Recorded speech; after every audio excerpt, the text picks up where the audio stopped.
Menyongsong Liga 1 musim 2024-2025 yang segera bergulir, Semen Padang FC resmi kontrak 7 pemain asing. Di antaranya ada pemain jebolan Akademi Manchester United Charlie Scott dan top skor Liga Bangladesh Cornelius Stewart. Tidak hanya ingin numpang lewat di Liga 1 musim 2024-2025, Semen Padang FC kontrak 7 pemain asing.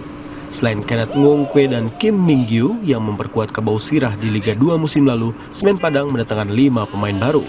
Mereka adalah Charlie Scott di posisi gelandang, Tin Martik dan Jan Carlos Vargas di posisi bek, Ryohei Michibuchi di posisi sayap, serta Cornelius Stewart di posisi penyerang. Dari semua rekrutan pemain asing Kabau Sirah, 2 nama patut menjadi perhatian. Cornelius Stewart yang sebelumnya memperkuat Abahani Limited Dhaka merupakan top scorer di Liga Bangladesh musim lalu. Sementara Charlie Scott yang berposisi sebagai gelandang merupakan jebolan Akademi Manchester United.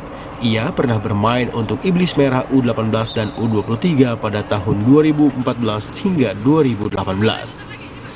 Now I just try to build my fitness up and get used to my teammates because also a long time I didn't play football, like 5-6 weeks, so step by step I just try to build my fitness and my stamina and get ready for the Liga 1 season. Semua pemain asing yang didatangkan merupakan andalan di klub mereka masing-masing pada musim lalu. Kehadiran mereka diharapkan mampu memberikan kontribusi positif, sehingga tim dapat bertengger di papan atas seperti target yang dibebankan oleh pihak manajemen. Rio Johannes, Kompas TV, Padang, Sumatera Barat.